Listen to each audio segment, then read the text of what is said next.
actually have faces now. Uh,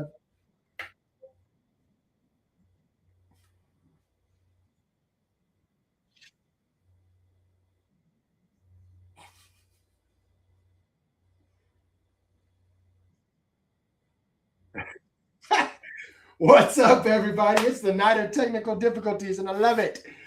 What's up, and welcome to tonight's episode of the Not Your Average Mark Wrestling Podcast. I am your host, the Tutorial Boss Guapo, and joining me is the man who told Rick Rude, you know what? You are absolutely ravishing. The one and only Mike Caldwell. Mike, what's up, brother? How you doing? Wow, you're just going to call me out like that. Wow. Okay, yeah, we're good. It's been a long week, but it's been a good one. Before we get started too far in here, of course, I do want to... what are we pointing at? Twitch says we're still offline. Twitch says we're offline. Well, here, let me do this. Now we're not. Sorry, we technical difficulties all around the place. So before we get too far into things, I do, of course, want to go ahead and say a few thank yous, as we always do. Thank you to Ross and the boys from Labor 12 for our intro-outro music. Track's called Head Rush. Album's called Monsters. It's been 3 years. If you haven't listened to it, what the hell? I'm just saying. You're missing out. You really are. Every track on there is a banger. And they have their second album coming out. If you head over to their website, labor12.com, that's laborxii.com, you can check out some tracks from their new album. They're working on some music videos. You can catch all of that at their website. I want to say thank you to... Oh, wait, I'm getting questions here. Erin Marie asking, Facebook Live? I believe so. I want to say thank you to Joe and American Legacy for the Not Your Average merch. We got the hats, we got the beanies, we got the skull caps, we got bandanas, we got all sorts of good stuff. We got Orion says hi. Mary Youngblood in the chat. Mary, good to see you in here tonight. I want to say thank you to JRebs 3D Printing. Now, do you see this piece of awesome right here? That is a JReb original. My boy Cameron hooked us up. If you've got a logo, something you want to see in a light box, get a hold of Cameron, jrebs3dprinting.com. I want to say thank you to Blind Ambition Studios for all our awesome graphics, and of course, to WrestlingSociety.com for including us in their podcast room. And for situations just like this, thank you to the guy, Patrick. Appreciate you getting us lined out here and taken care of. I want you guys that haven't done it yet, head over to the website, www.notyouraverage.com. Check out all the cool stuff we have going on there. One of the things you can find on the website is a link to our Discord.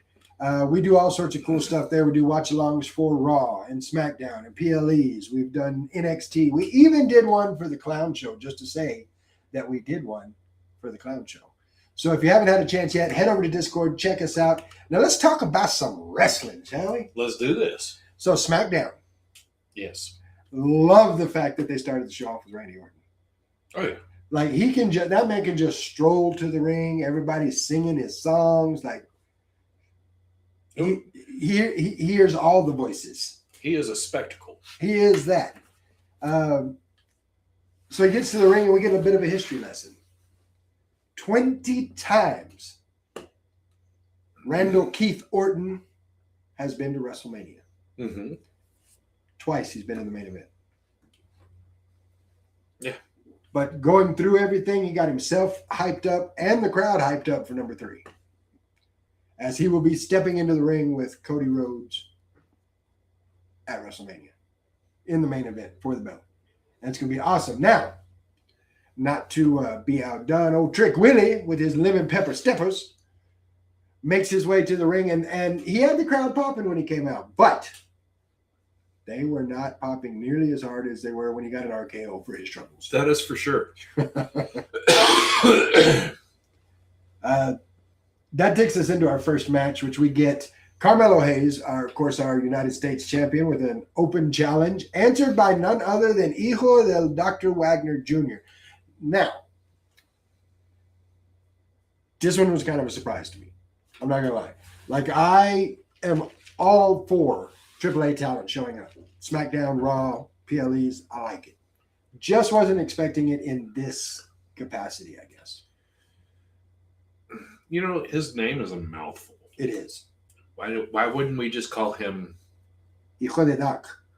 Dr. Wagner the Third. Dr. Wagner Jr. But no, he's a little bit of a larger individual as far as being a luchador goes. He is. Yeah, it's not often you see a large luchador. Usually they're smaller in frame and, of course, able to fly around all over the place. And while he may be a larger luchador, he's still able to do all the flying and the flippities. And Mm-hmm. so it was a really good match. It was there. And, of course, in the end, Melo gets the win, retains the title, Mm-hmm. and is on to the next open challenge. Very much so. So we had kind of a crazy thing happen after this. Yeah. So Nia Jax, Lash Legend, they come out, got new women's tag team champions, and they've come out to celebrate.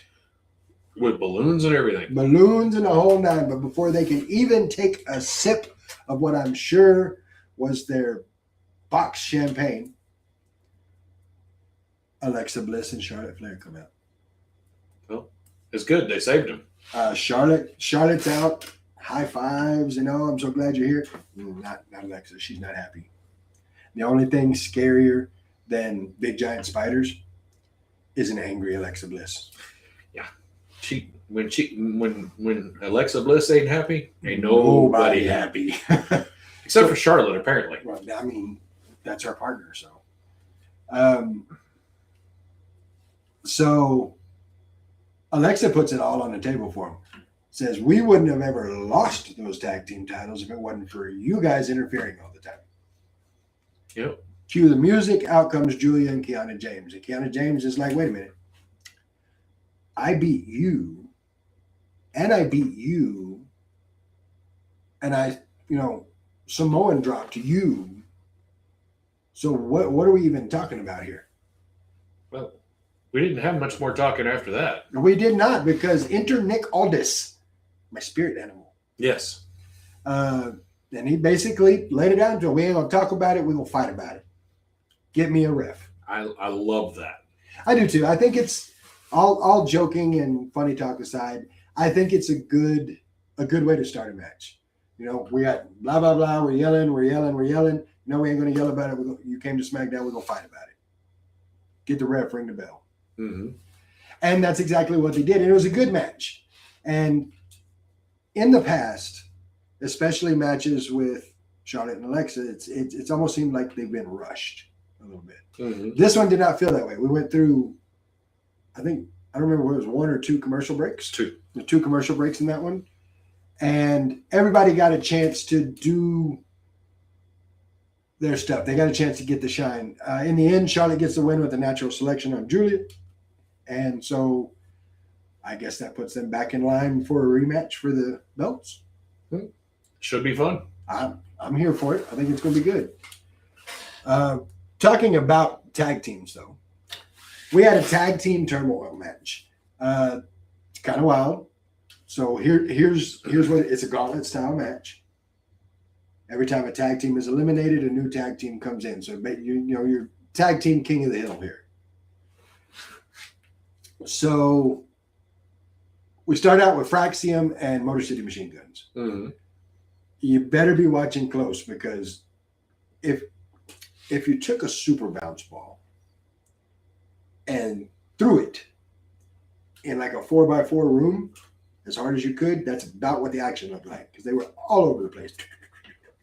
Well, Axiom and Nathan Frazier are some of the fastest individuals I think I've seen in a very, very long time. Oh, absolutely they are. And that's not saying anything against Motor City Machine Guns, because they are a well-oiled machine when they're pulling moves. Mm-hmm. And they're quick, and they're one right after the other, after the other, after the other. And that's one of the things I enjoy about watching them wrestle. It was just as high-flying as you'd expect it to be. In the end, the decision of the match was questionable. We get the pin on Chris Sabin, Mm-hmm. but Alex Shelley grabs his foot and puts it on the rope. So that should have been a rope break.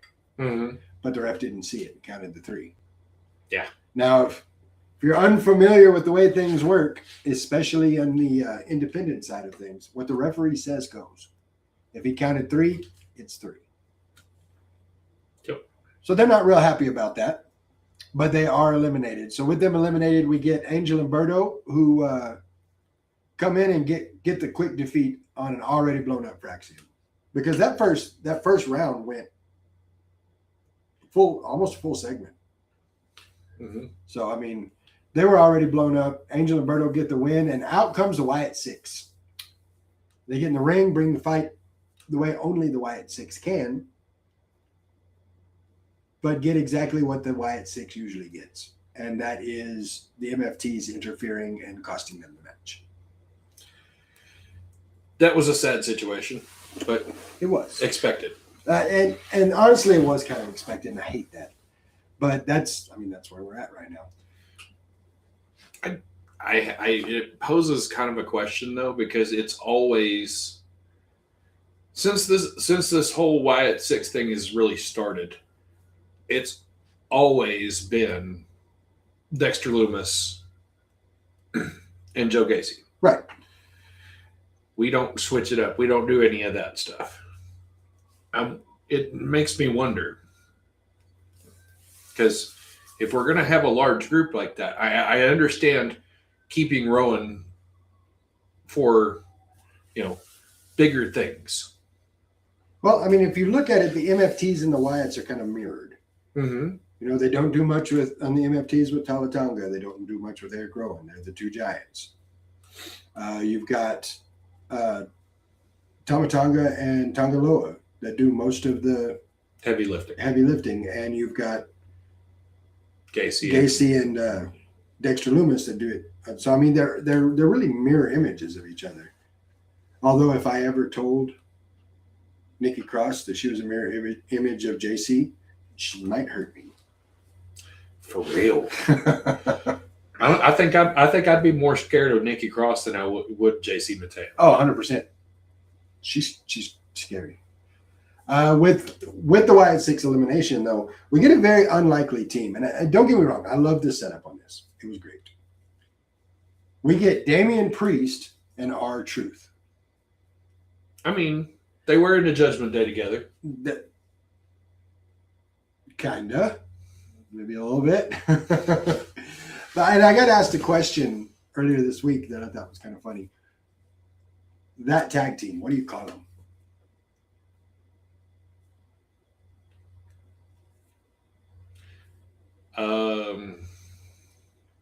My vote was Wet Pot. Okay. We call them Wet Pot. One of the popular answers was D-Truth. Like, yeah, it's an unlikely pairing, but it worked well. Mm-hmm. Like, these two worked well together, and they had a good battle with Angel and Berto, but they ended up getting the win, and they are now next in line to face the MFTs for the tag team championships. Yep. And that's going to be a wild one. Now, hear me out here. Okay. What if, I'm going to paint you a word picture. What if they win those tag titles from the MFTs? Okay. And then they get challenged by somebody who has mentioned that they are to get a title. That being Miz and Danhausen. Can you imagine the comic gold that will come out of Danhausen and R-Truth? Talking segments, I'm here for. Action segments, I'm not quite there yet. Because we have two sides of a coin. Okay. We have the go out there, less talk, more action, kind of like they're doing with Obafemi at this moment in time. Okay. And that's how we're getting Obafemi over. He is just mowing through everybody. Yes, he is. Then we got the other side of the coin, which is somebody like a Danhausen needs, where it's more talk. When everything's said and done, there's a whole lot more said than done. And I agree with that. Now, that is not to discount Danhausen in the ring. Danhausen can do work.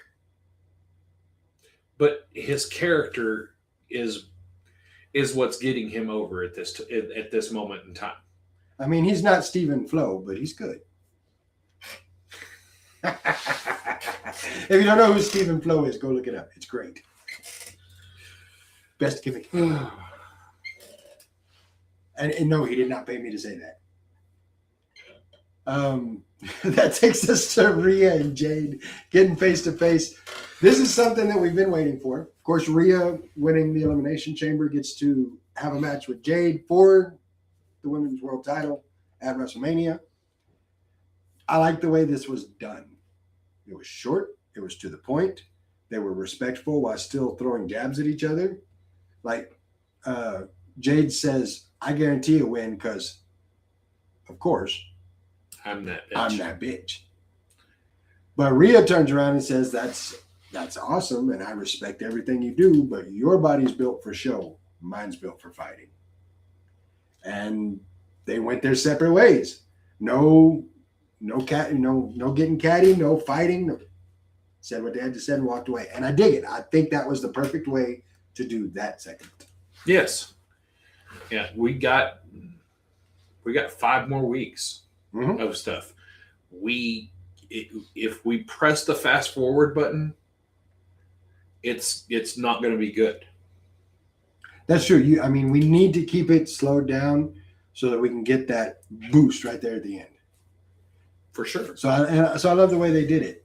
And you were talking about him earlier. Let's talk about him some more. Johnny Gargano versus Obafemi. Now, Gargano comes out of a coma and just says, I have an epiphany. I'm going to the ring. Candice LeRae's like, okay. He walks out. He says he needs to get back to his roots. He needs to be the Johnny Wrestling again. Mm-hmm. And he said, all right, I'm going to do this. I'm going to wrestle in my street clothes. I'm going to do what I got to do. Next person that walks out here, we fight him. Cue Obafemi.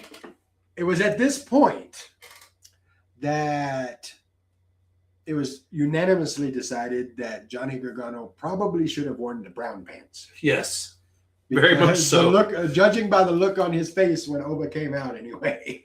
Yeah, he said, I'll fight the next person who walks through this curtain. I'll fight the guy that's coming after this guy. Yeah, pretty much. Like, he knew what was going to happen, and it was exactly what we thought it would be. Oba with a very decisive win. Yes. Tossed him halfway across the ring. Like, it was crazy. Well, I absolutely love what Oba's doing right now. Mm-hmm. And that fall from grace powerbomb that he's doing, it is a combination of the Undertaker's last ride and the Batista bomb. Mm-hmm. And I am so here for it. And you ready for the funny part? People are in the IWC, because those are my favorite people. Oh, yeah. Are saying that it's a modified Blue Thunder bomb. Why would you steal that from Sammy?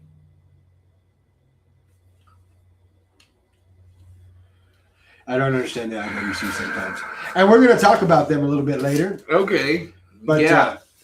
That takes us into our main event. Drew McIntyre versus Cody Rhodes. And there was a lot of talk going into this one. Mm-hmm. Of course, the match was set up during the post-show of Elimination Chamber. Right.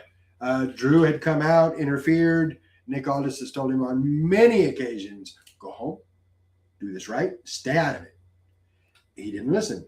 And a fuming Nick Aldis rushes the stage on the post-show and says, Drew, you want to do this? You don't want to listen to me? You have this obsession with Cody Rhodes not getting another chance? Well, guess what? SmackDown, it's you, it's Cody, it's for the belt. Yeah. I honestly thought, like he said, he put all that out there, and then Drew McIntyre came out. Aldis threw the jacket off. I honestly thought we was going to get some Drew Magnus getting it. Like, I thought he was going to throw down. I mean, he's still He's still in jacked. phenomenal shape. Yeah, dude's jacked. And I believe he's actually helping with training down at the Performance Center. It wouldn't surprise me in the least. Before we get into too deep into the main event, Janine Wade saying it's going to be a great match, talking about Rhea and Jade. She's got Rhea. I'm going to tell you, I'm leaning more towards Jade. And I think I explained it to you the other day, but I'll go ahead and throw it out here now. We're going to, of course, have a predictions show for WrestleMania, but once we get way closer. Yeah, once we get way, way closer. But I've always been a fan of Jade Cargill. And I feel like she's in kind of a holding pattern. And I feel like it's that way because they were getting ready to have her and Bianca do a thing. Mm-hmm. Bianca, of course, not healing the way she should have. So they had to go in and do surgery on her hand again for a broken knuckle. For those that don't know, I feel so sorry for Bianca. Because for those that don't know, if you've got a broken knuckle and it's not healing up correctly, they have to go in and re-break it to reset it. So, ow. And that was a deal Io ended up landing wrong. Yeah, and it just twisted her knuckle out. So they had to go in and re-break the knuckle. And so she's out for a while. And we wish her the best and hope she returns soon, fully recovered. But I think that kind of put Jade in a holding pattern. Mm-hmm. And she's got the belt and she's doing all the things, but she needs that match, that validation match, that match with somebody that's going to say, I beat this person. That's why I carry this title. Mm-hmm. And I don't feel like she's had it yet. And who better to keep somebody who, and if y'all get upset about this, I'm sorry, but it's how I feel. Somebody who's still green in the business. Who better to keep them safe in a big time match like WrestleMania and put them over than Rhea Ripley? I mean, you're not wrong. Because, to quote Rhea Ripley, she is that bitch. She is. But she also, there's a lot there with Rhea, and she is a veteran, and they've had a similar amount of time in the big leagues areas. True.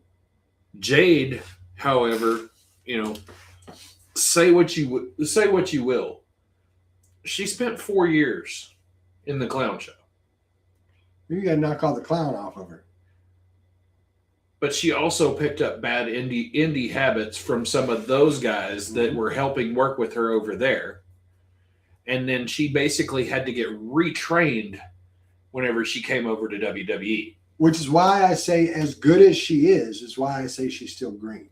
Not because she hasn't been in the business long enough, but because she's in a new facet of the business. Right.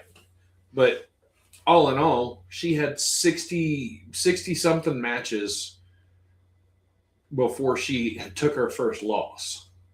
Yeah. Over the clown show. So, and that was 3 years time. 60 matches in 3 years time. That's not 20 matches a year. That's good enough to be for PWI to get into the top 500, but that's not necessarily it for somebody that's starting to learn stuff. You want to be able to get as much ring time as you possibly can so you can learn on an active basis. No, and I agree. And I think that, like I said, I think this match with Rhea is going to be her validation match. I think she's about there. And she gets this validation match, and we move on from WrestleMania. You get the opportunity to put her against a Charlotte or Bianca when she comes back. Naomi's going to be back soon. Mm-hmm. And you start getting that circle of people that she can continue these validation matches, win or lose. Mm-hmm. And so I think that I feel like that's where we're going. I think that Jade Cargill retains at WrestleMania. Either she retains, or if she doesn't, then we have validation matches to get her back to that spot. Agreed.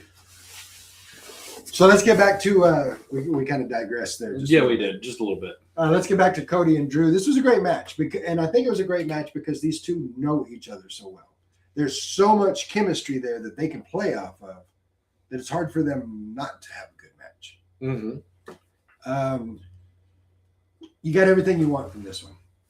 You get Cody trying to hit the crossroads on the announce table. Drew tries to counter it. What happens? The announce table just crumbles. It just collapses. We get Drew putting Cody through a different table, Slim Jim table. We get Drew hitting a crossroads on Cody and nearly getting the win. Yes. Which I thought was awesome. We even saw 2 of the refs get taken out. Yes. And probably the most fun part, you've got 2 refs out. Drew decides, this is my opportunity. So he gets a steel chair and he's fixing to take out Cody. But his steel chair got taken away by Jacob Fatu. And this allowed Cody to hit the Cody cutter, turn around into the crossroads. 1, 2, 3, and new world champion. It was, all in all, it was a good thing. I really wish the announcer beforehand would have said something about the fact that we didn't have we had a no disqualification match. Yeah. Because, the referee wasn't counting. Drew got put in a submission. Drew got to the ropes, and there was no rope break. That I remember mentioning that during the watch along, and which you can see on Discord, not your average mark Discord. And then the referee was still awake and kicking whenever Cody got put through a table. You can use the things that are in your area, said the announce table, et cetera, et cetera. Right. You pulling a table out, that's grounds for disqualification. I mean, it really is. And so I was unaware that this was no DQ, and I think everybody else was too. Yeah, it had to do with some just, going with it. But I get it. I get why you would do that, because Aldis didn't want to have it where Drew takes the easy way out and avoids the match. No, it makes sense. I just wish they'd have put that out there. Yeah, it should have been, commentators should have caught it. Jello's joined us in the chat, says just the way he called it. And it was. We got everything we asked for out of that match. Jello and I were talking about the match. Everything we said happened in that match. Jello's pretty good at this game. Well, apparently he's been watching wrestling for a long time. Yeah, he's been doing this for a while. Unlike me, I haven't been doing this very long. Yeah.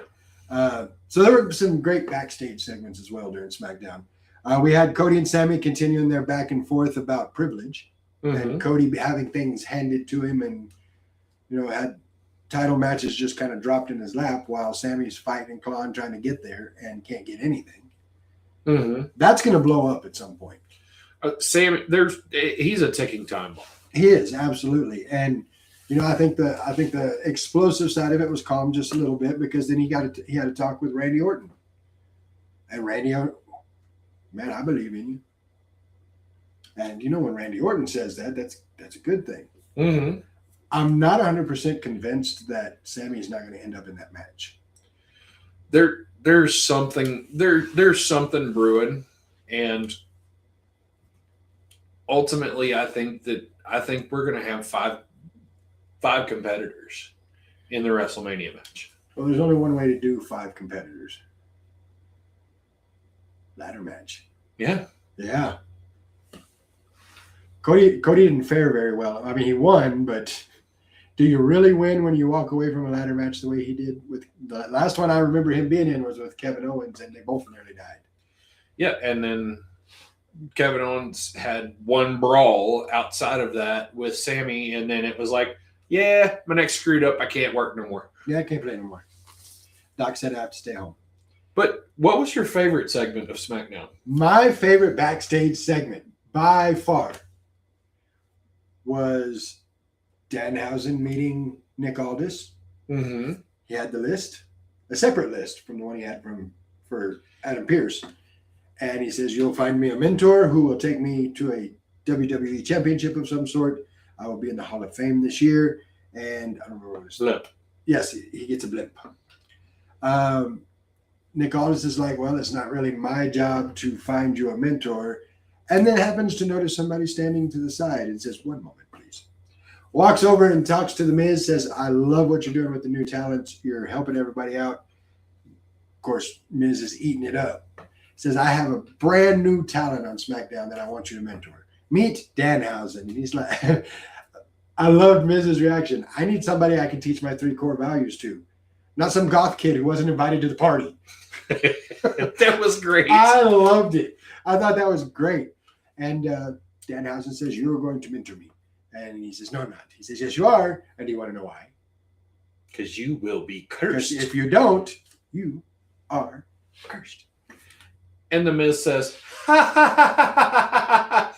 And then Turns around and no Danhausen. no, not yet. Danhausen said, "Remember what happened to Dom." Yeah, that's right. He did. He leaned in. Remember what happened to Dom on Monday. And then Miz says, and there was nobody there. No Danhausen. That was by far my favorite backstage segment of the night. I don't know why. I can't even explain it. I can't explain why I'm so. Danhausen is so over for me, and I can't even explain why. Like, I don't even know why. They're enjoy doing what it he the does. right way. They're doing it the right way. They're giving him backstage segments until we actually have a story for him to get in the ring, and then he'll get in the ring. Fair enough. Well, I enjoyed that was my favorite segment. All in all, it was a pretty good SmackDown. Like, regardless of what the IWC thinks about Cody winning the title, I give it an A. I'm going to disagree with your A. Okay. I'll give it a B plus That- because that's fair. I believe that they should have that the whole no disqualification thing should have been mentioned a little bit more than what it was. I can agree with that. I'm still going to stick with my A, but I agree with what you're saying. That takes us into Monday Night Raw. Now, it's not very often that we start the show off with Adam Pearce in the ring. This is one of those rare times. He talks about how he doesn't dislike what Seth has been doing. Like, when he calls Seth out, he's like, "I got to talk to you. We got to talk." And then here comes a masked man and another masked man. And then about 20 more masked men. They all circle the ring and they all get in the ring and start shuffling around. That was like 40 card Monty. It was. And while I thought it was a novel idea, I am a child of the 80s. Mm-hmm. I'm also a fan of Monty Python. Mm-hmm. So as they were bouncing around the ring doing this whole shuffling thing, all I'm hearing is, "Hey, hoop, hey, hey, hoop, hey." That's all I hear in my head. And it kind of messed the segment up for me. Okay, I can see it. It kind of messed the segment up for me a little bit. But as they part ways, there's one masked man standing in the middle. He pulls the mask. It is, in fact, Seth freaking Rollins. Yes. And so Adam's like, "Look, I don't dislike what you're doing. Like, I don't like Division either, and I think they deserve everything they're getting. However, comma space, I can't have you doing that because you're not cleared to wrestle." This brings that, he says, "You got to stop before the Vision gets a hold of you, because what's going to happen if the Vision gets a hold of you? You're not cleared to wrestle. That could actually, in reality, be the end of Seth frickin' Rollins. That, in worst case scenario, they could end your career." This brings out Logan Paul and Austin Theory, who start to cut a promo, and Austin Theory says straight up, "I guess you could consider this tonight the worst possible scenario." And they hit the ring and gone. Seth's not there anymore. What I like about this, and we're going to get to what happened after that. Mm-hmm. What I like about this is Seth didn't say a single word the entire time he was in the ring. He listened to everything Adam Pearce had to say, but did not say a single word. This is not the same Seth Rollins that he was whenever he got injured. No, this is the architect. This is the guy that sits quietly in the corner and observes everybody's actions, and then he's going to hurt people. Mm-hmm. Well, Logan Paul and Austin Theory did what Logan Paul and Austin Theory do best and ran their mouth. Mm-hmm. And out comes LA Knight, followed swiftly by the Usos, who make short work of them. But it did leave me with one question. Why? Oh, why? Did Logan Paul have a wire? Yes. Like it looked like he had a wire taped to his chest. Like, do we have questions about the masked men? Is the CIA watching? It was very concerning. It was. I'm not sure what that was about. Heart monitor, maybe? Possibly, but if you're on a heart monitor, why are you in the ring? For sure. I'm not sure what that was. It left me with that question, and it's a question that wasn't answered. Another thing I liked about this segment, like a lot of people don't like this segment. They're like, it's time wasted. The Usos showed up. 0 yeets given. Mm-hmm. All business. Mm-hmm. And I'm kind of digging that too. Yes. Like it's a good, like the music was playing, the crowd was yeeting, but they were not. They were all business making their way to the ring. So once we come back from commercial from that, this is going to take a minute.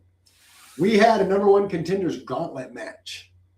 The winner of this match is going to go on to face AJ Lee this next Monday, mm-hmm. for the Women's Intercontinental Championship. So we start out with Lyra Valkyria and Io Sky. And these two absolutely set the pace for this whole match. Oh, for sure. Move after move, counter after counter. Lyra didn't hurt her leg. We're getting there. Mm-hmm. Don't look at me like that. You know it happens. No, these two did a really great job of setting the energy for this match. In the end, Io's able to pull out the win, and out comes Raquel Rodriguez, who has the opportunity to show off all the power that she has because she's a strong woman. Yeah, Raquel. Honestly, Raquel Rodriguez was the VIP or the MVP of the Elimination Chamber. 100%. I agree with you on that.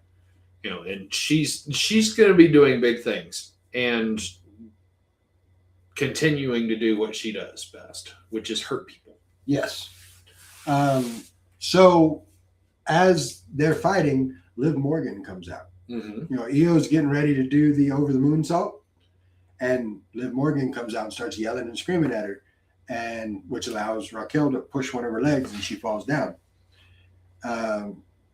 That was stopped very quickly as La Primera herself, Stephanie Vaquer, comes out, chases Liv to the back, and Raquel's out there just, what's going on here?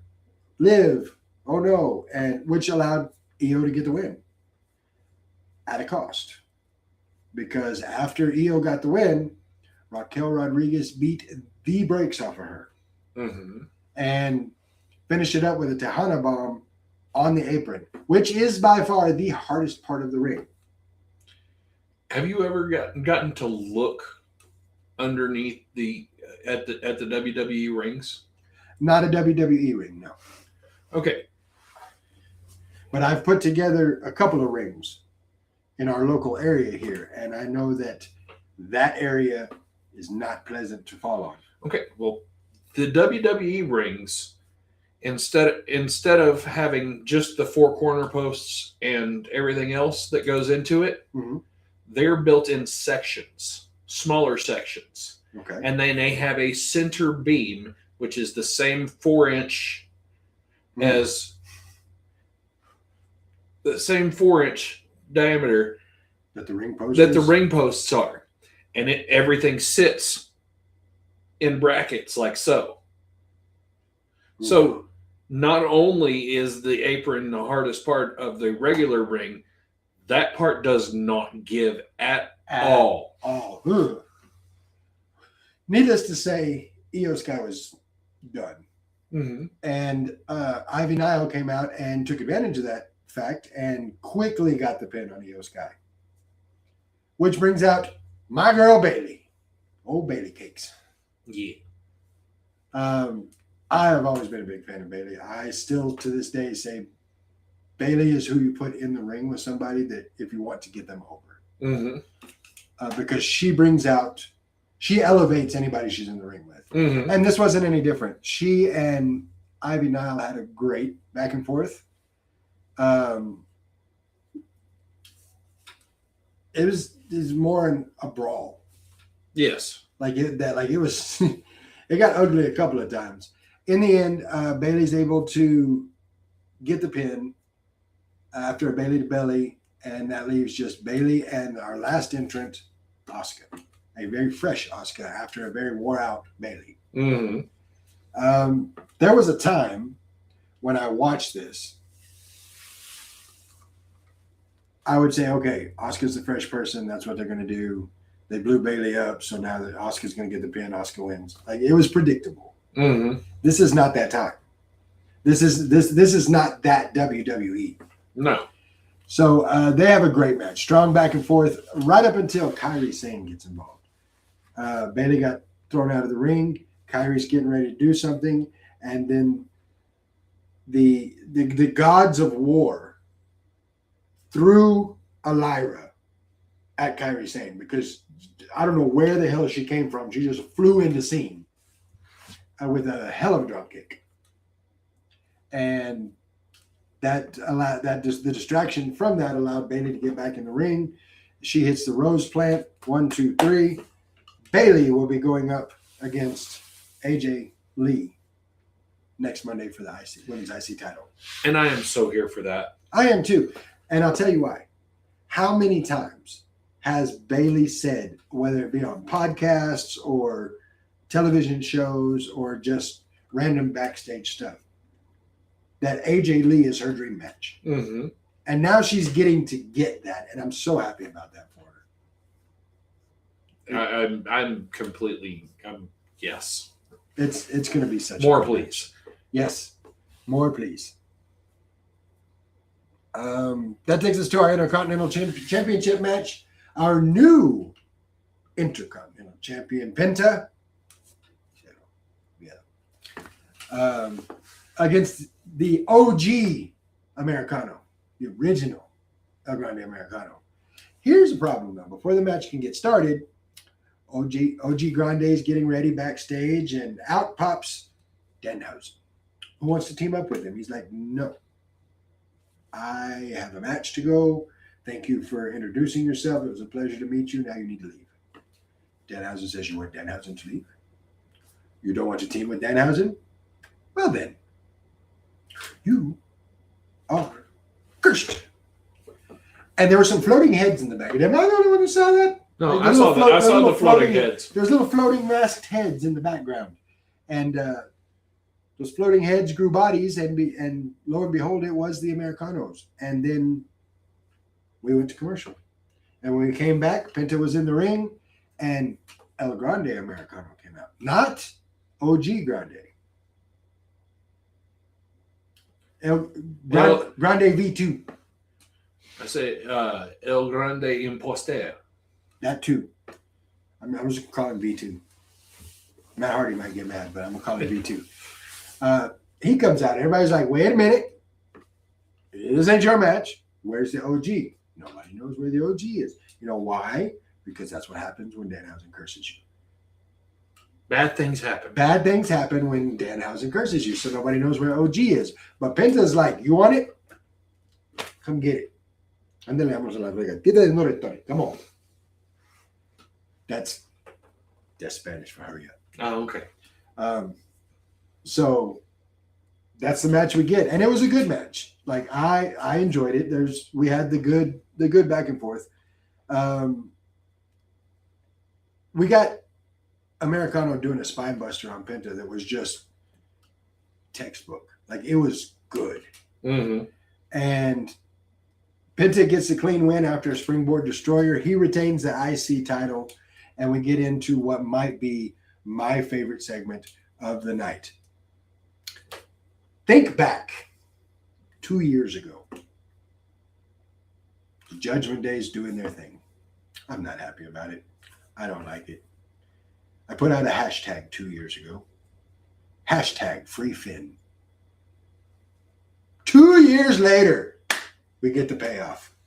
What am I talking about? I'm talking about the fact that Dominic Mysterio comes out and comes out with Liv and Raquel, because of course he comes out with Liv and Raquel. And he calls Finn out, and he's not happy.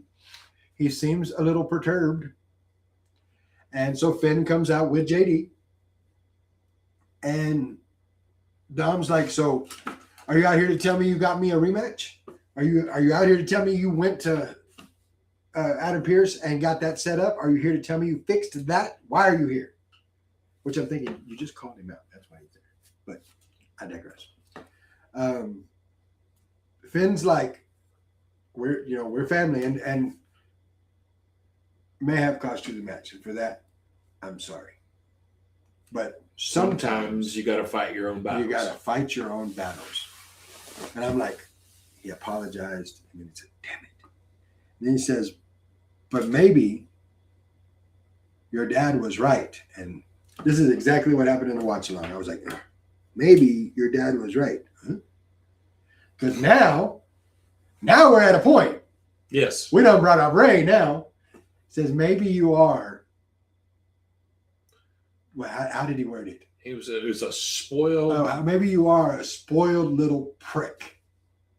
And I said, yes. And so Dom is not thrilled about this. He pie faces Finn. He does. He pie faced Finn, and Finn turned. He starts messing with his jacket and then hits a Pele kick right to the top of Dom's dome. And so he gets up. He's ready to fight. And JD's like pushing him back in the corner, be like, well, what are you doing? Like, we're family. You can't be doing this. And it's funny because you've got JD McDonough holding him back. And you've got everybody else holding Dom back. Like he needs it. Mm-hmm. And all hell broke loose at this point. Finn ends up taking he starts trying to fight him off, and he gets ready to go at Dom. Does the point, takes off, gets caught right in the center of the ring by JD McDonough with a spear. And it went downhill from there. Dom hit him with the ring bell hammer, and then put the ring bell hammer. It's been a long day. Put the ring bell hammer in his boot and hit the 619, and then did a frog splash with a chair on Finn. They're pretty sure they have gotten rid of Finn Balor. They definitely kicked him out of the Judgment Day, but I think they did one other thing. I think they woken something that's been dead for a couple of years inside of him. I do believe they have awoken a sleeping demon. Yes. J-Rab, this is the best thing for Finn, Dom, and Bobblehead. We will see. We'll see that Finn was the one holding it all together. Absolutely. Finn was the one holding it all together. And I think this will be the end of the Judgment Day. Mm-hmm. This is the beginning of the end of the Judgment Day. I did see a set of tweets or X's or whatever you call them nowadays, where it was a news screen that says, Judgment Day kicks Finn out. Mm-hmm.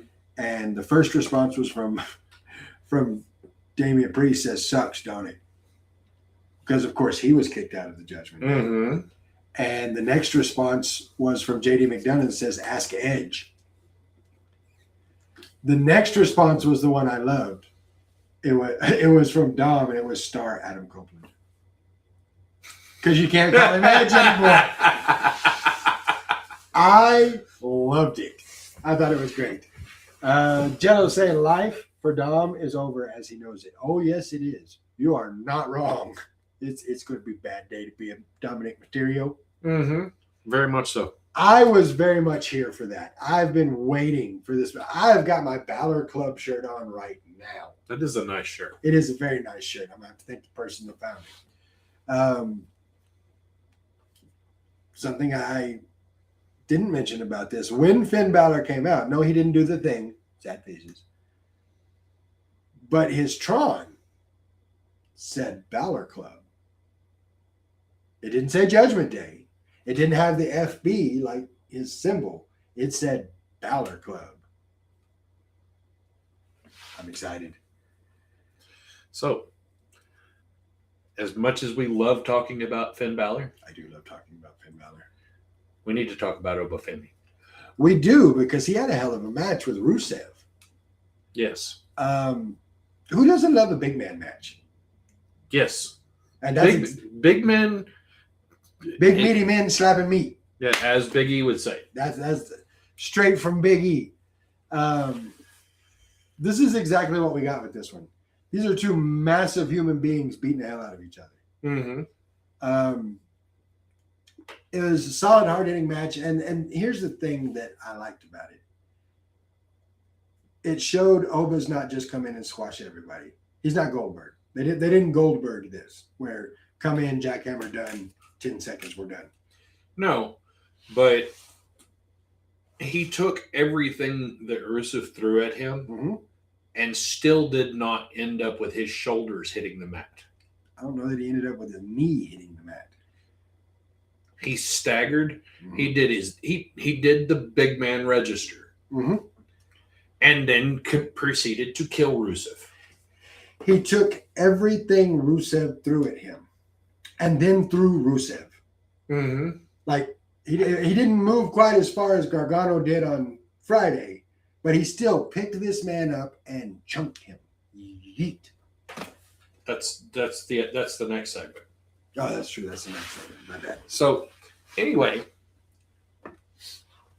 I'm really appreciative of the fact that Rusev is doing things the way he's doing things right now, and he knows he's not the center of attention at this moment in time, and he is happy taking this time to put over the next generation of talent. Agreed. Of course, Oba ends up getting the win, but I guarantee you he's going to feel that one for a couple days. Oh, for sure. That was a brutal match. He may have to go back to Bulgaria for a little while and rest up. Maybe. That takes us to the CM Punk promo. Everybody wants to know what's going on with CM Punk, especially after he said what he had said. Yeah. The Usos come out again. No yeets given. Straight to the ring, all business. And they come out and demand an apology. And that was what we got for the rest of the promo. You need to apologize. You invoke the name of our late uncle and you need to apologize. And he's like, well, Roman and Jimmy, or Jay first, was like, this ain't got nothing to do with Roman. You need to apologize. Jay looked like he was ready to fight right now. I loved the fact that Jay was the lion in the cage, moving back and forth, always keeping his eye on Punk the whole time. Yep. And then Jimmy was the one that was to the point, calm, still meant business. Was like, you need to do this. Well, and the way he spoke, he was like, look, I respect you. I respect that you come out and you say what you feel and you do what you do. I have respect for you. But this was wrong. And you need to apologize. And like you said, you've got Jay just marching back and forth. It was great for a show closing segment. And Punk is doing exactly what he needs to do. So let's check the boxes, shall we? Get in Roman's head. Said something about, I'm going to bury you by your dad. Check.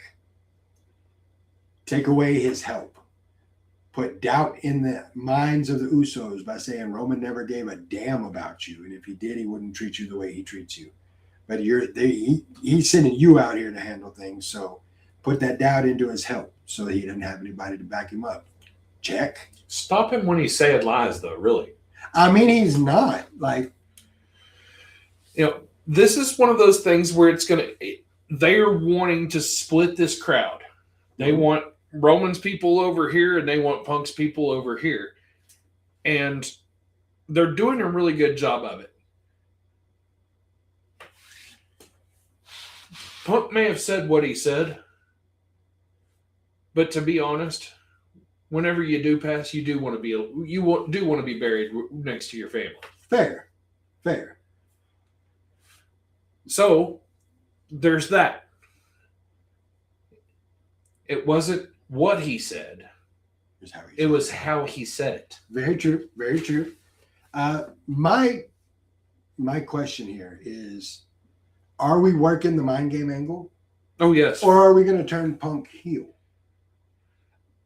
I think Punk kind of has to be a de facto heel in this situation because Roman is so hot. Fair. Very fair. But it may, we still have, like I said, we still have 5 weeks. True. So we need to sit back, close our mouths, and watch and pay attention to what's happening. Enjoy the ride. Which is something a lot of other people can't do. No, I agree. All in all, good Raw. Give it a good B-. I can live with the B-. J-Reb says Roman's cute. I don't know about hot. Hot in the term of he's got the crowd behind him. Right? Well played, J-Reb. Well played. All right. What you say? But going from one thing to another, Roman's gears were grinded. Oh, we're gonna talk. You want to talk about some grinding gears? That's exactly what we're gonna do. We're gonna have the grinding my gears segment because I have a few things I'd like to get off my chest.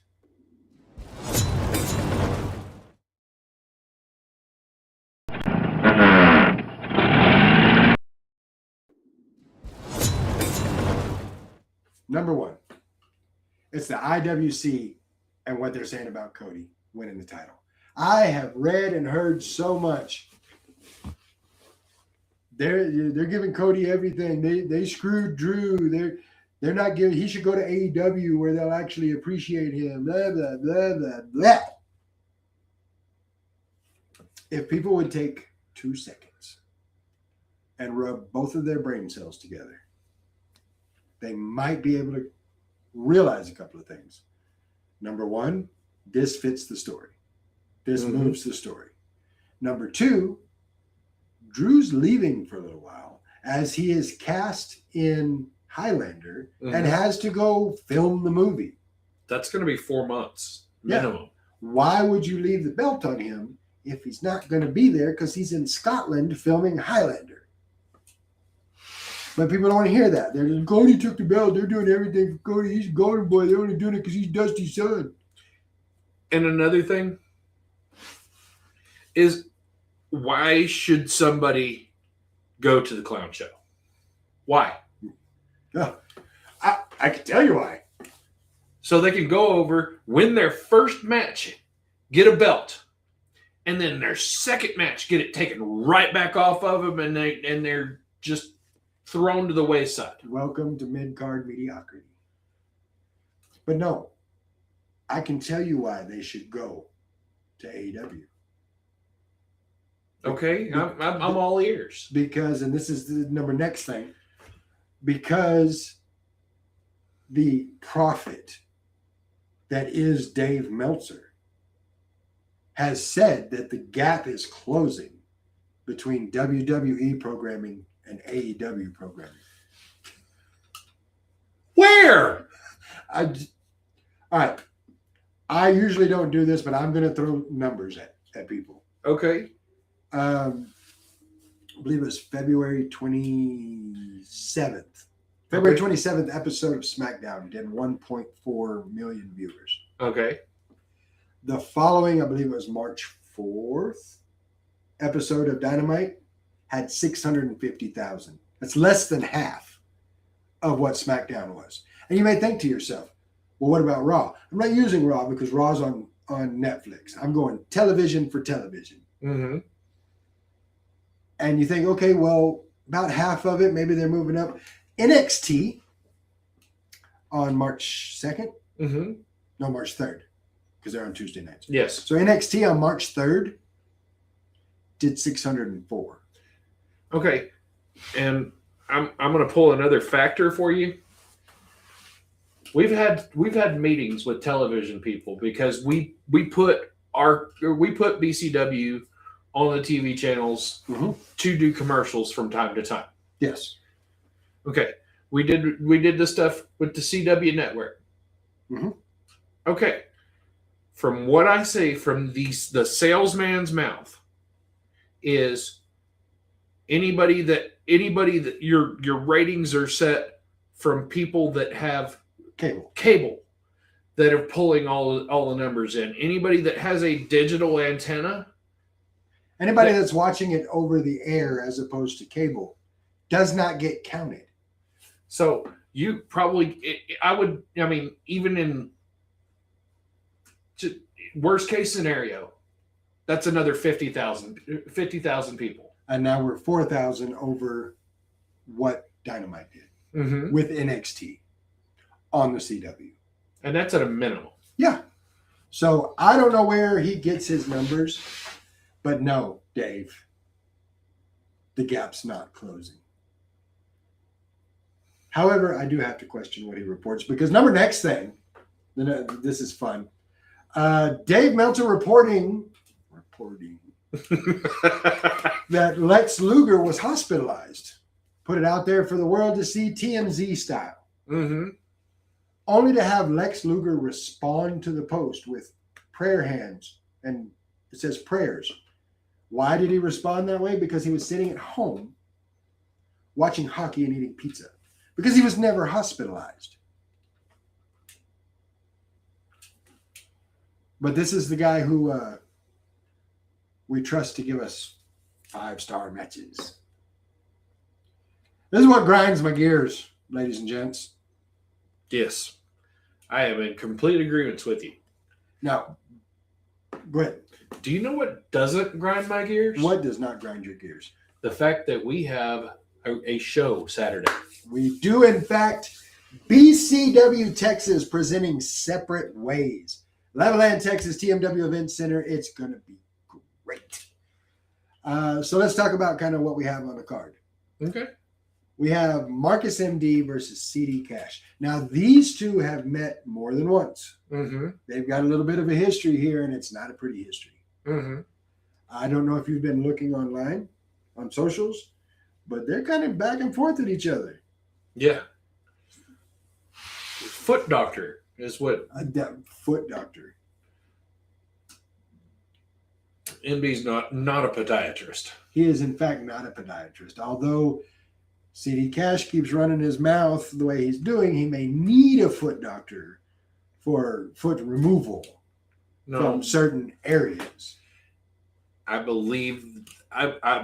honestly believe that he's going to have a proctologist for that.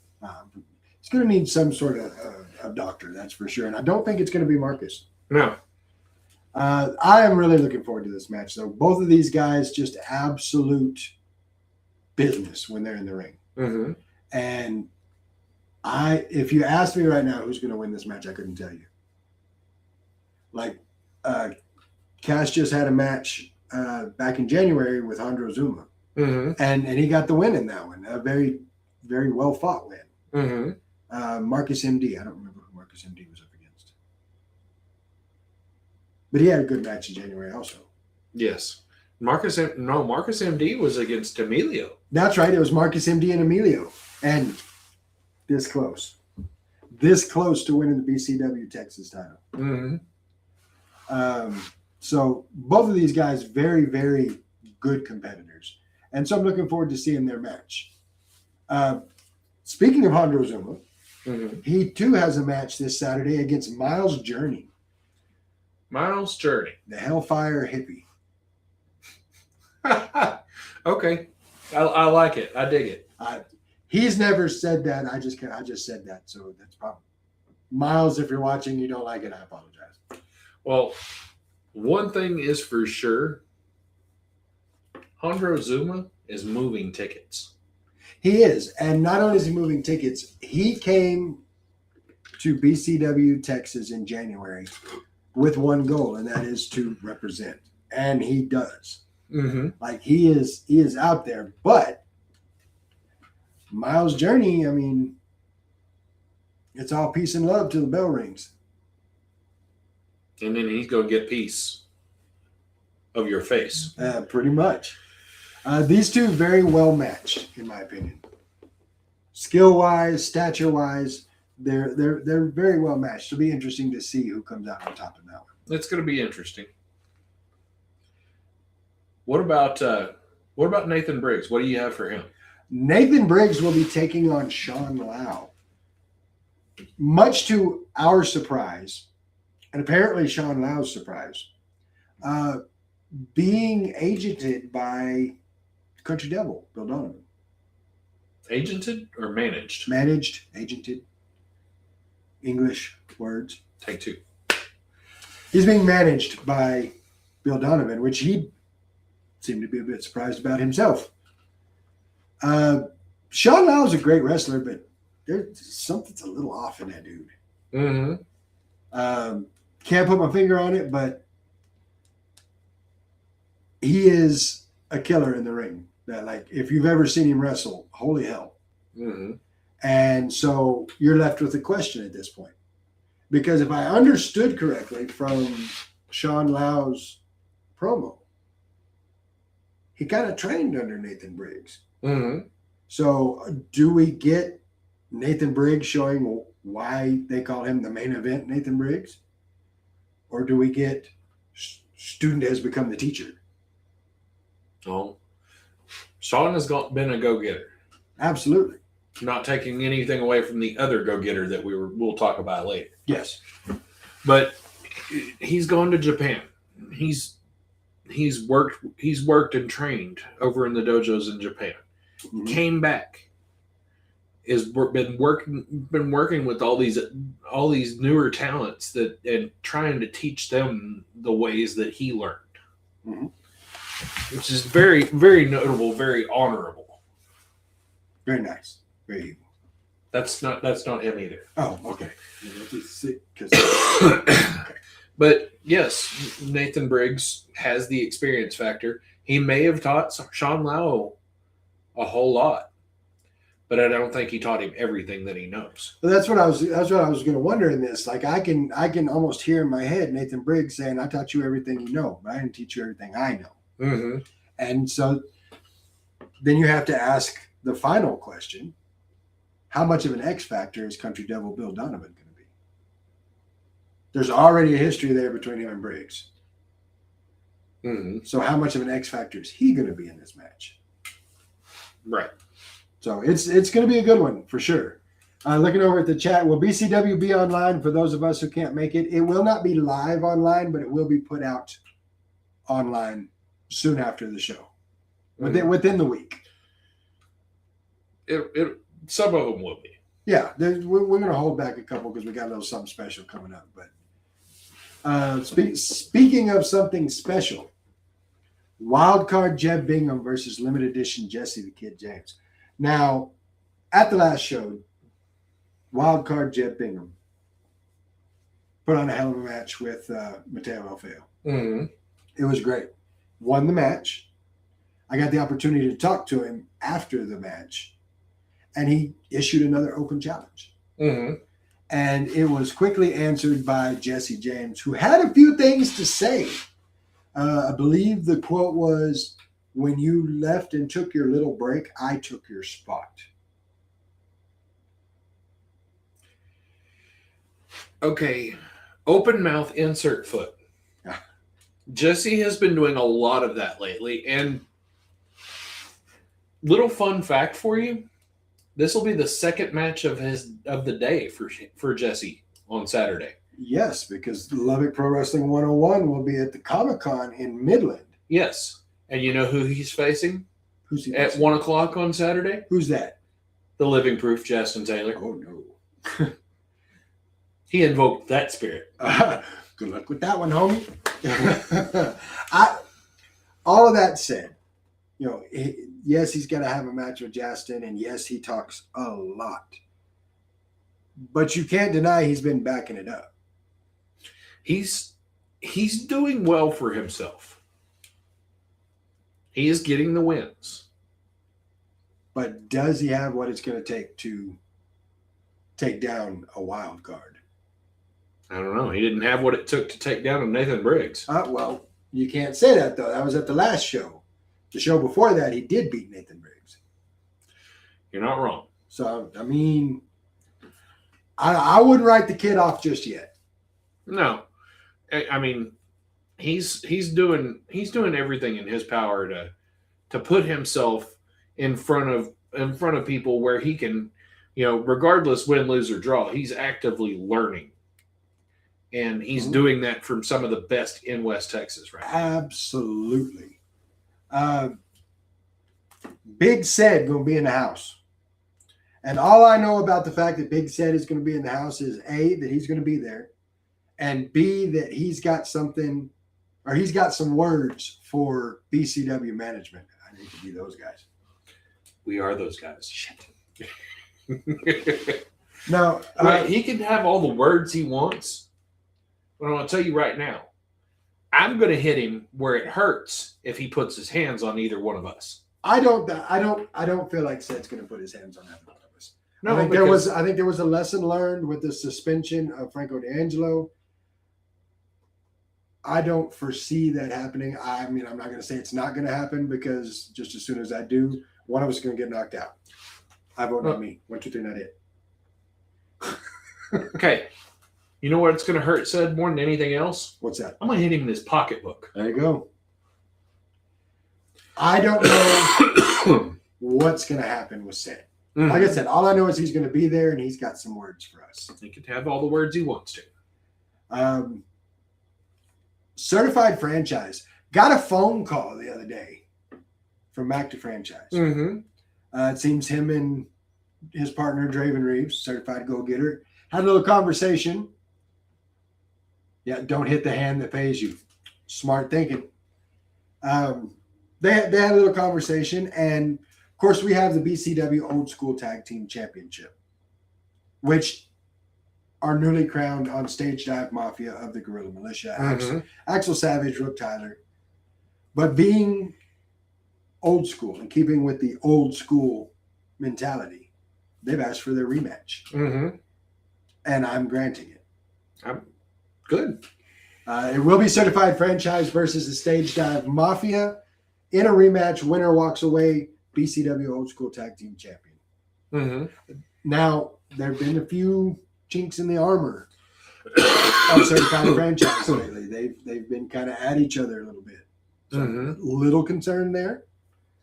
But they're a good team. Both of them individually are great, but as a team, they do really well. But when you have a team as well oiled as the Stage Dive Mafia, there's no telling how this one's going to end. Like I don't know. No. They should lace up them boots pretty tight. I'd say so. Let's talk about the main event. And what a hell of a main event it's going to be. So, Damian Blood wins the Southwest Heritage Championship. Southwest Legacy. Southwest Legacy Championship. Start hitting you in your pocketbook. Something. Southwest Legacy Championship at the show in January. Congratulations to Damian Blood. Well earned. Mm-hmm. Middle of the celebration, I have to make known the fact that I was handed a piece of paper. It would appear that even in his suspension, Franco D'Angelo got in touch with his legal team, contacted our legal team, and apparently it's nowhere in his contract that if he's suspended, it does anything to his number one contendership. Mm-hmm. So it will be Damian Blood versus Franco D'Angelo for the Southwest Legacy Championship in the main event, and it's going to be a fight, an all-out fight, because neither one of these guys backs away. You're not wrong at all. But I'm going to tell you, you know what? One of the beauty things about BCW is? What's that? They have really good popcorn. They do have good popcorn. Okay, so what I'm going to do is I'm going to get me some popcorn, and I'm going to go sit my happy ass over there, and I'm going to eat my popcorn, and I'm going to watch that fight. I am too, but I'm going to watch it from way over there. I've had my share of being too close to the Guerrilla Militia when they're in a bad mood. So I'll be watching from over there. It's going to be a great show. If you're in the area, TMW Event Center, Levelland, Texas, I think it's going to be great. Stage dive banned from the ring. I'm glad you brought that up, Gene. Because legal teams were involved in this, so that everybody understands, this match will be by the book. You want to involve legal? Cool. We're going to do it the legal way. And this match will be by the book. All the rules are in place because not only does BCW have great popcorn, but we have rules. We do. And we're going to follow these rules. So if Stage Dive Mafia gets involved, it will result in a disqualification. Mm-hmm. So, Franco, if you're watching, keep that in mind. The rules will be followed. Rules are rules. Rules are rules. Exactly. The rules are the rules. I'm excited for it. It's going to be a great show. But we're missing one big thing from this whole situation. This is our show to promote mental health. Yes. Mental health awareness, suicide prevention. This is our Tag Me In show. Mm-hmm. And it's probably one of my favorite reasons we do this. Yes, we give everybody a, 2.5 hour escape from the weight of the world. Mm-hmm. Come in and enjoy the show. Step away from all of those things for a little while, if just for a couple of hours. If we can give that to you, we want to. But we also want you to know that outside of that show, if you're in that dark place, if you have those feelings, tag us in. My socials are all over everything. My phone number's all over everything. If you're there, call me, message me. I'm happy to talk to you. Same with Mike. Absolutely. So kudos to you for setting up a show for such a great cause. It takes a village. It does. And I'm happy to be part of that village. Tis getting a little bit close to that mark. It is getting close to the mark. Of course, things are a little different tonight. We're going to hit the 9:30 mark. We're going to go off the air, but don't go too far away because at 10 o'clock, we have a new program coming on, NYAM After Dark. We let the hair down a little bit. We get comfy, maybe get a cup of whiskey. Okay, maybe not the cup of whiskey, but we're going to relax some of the rules a little bit. And who better to start our first episode of NYAM After Dark than the absolutely legendary Mr. Kennedy. That's right, Ken Anderson. 10 o'clock Central Standard Time, right here, 30 minutes from now, we'll be on the show. Sounds good to me. I'm excited for it. But as we are at 9:26, and as we always do, my friend, to the people watching, to the people listening, to the wrestling world in general, the floor is yours for a final thought.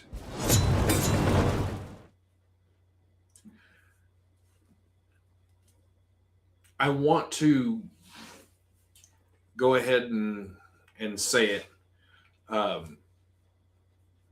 These events that we're doing and stuff like that, they can't happen without the people. Absolutely. The people, the local businesses that are in our markets, the podcasts like this one, and the Texan Tag Team. Mm-hmm. Everything, like I said, it takes a village. And I am so glad that everybody that's in attendance and some of the people that, we have Janine and Angela that drive all the way down here from Oklahoma for a lot of our shows. 6.5 hour drive to come see BCW Texas. And we appreciate it. And we love every minute of the fact that they do those kind of things. So thank you all for being my village. Well put. Well said.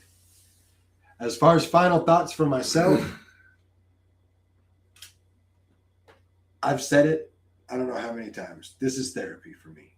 Mm-hmm. This is my one time a week to sit down with you guys, my friends, and talk wrestling. And this is my escape from everything for an hour and a half.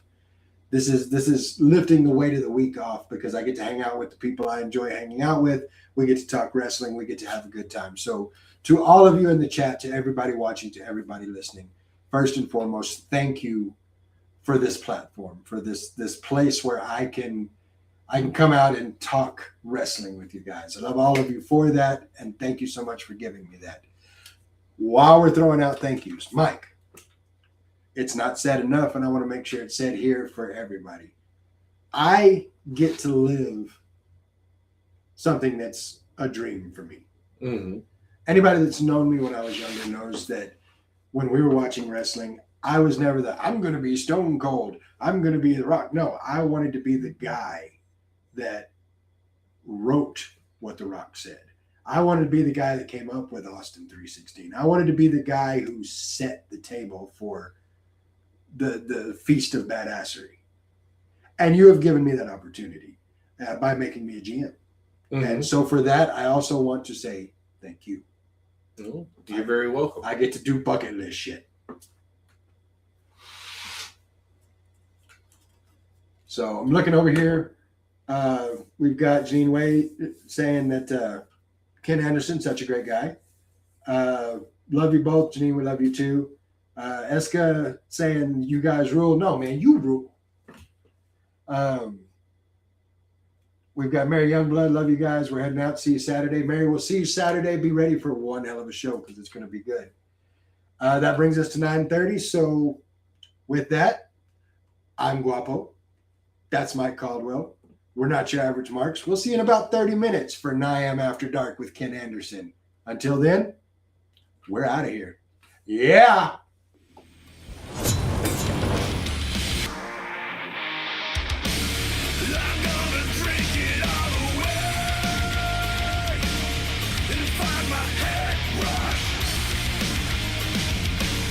I could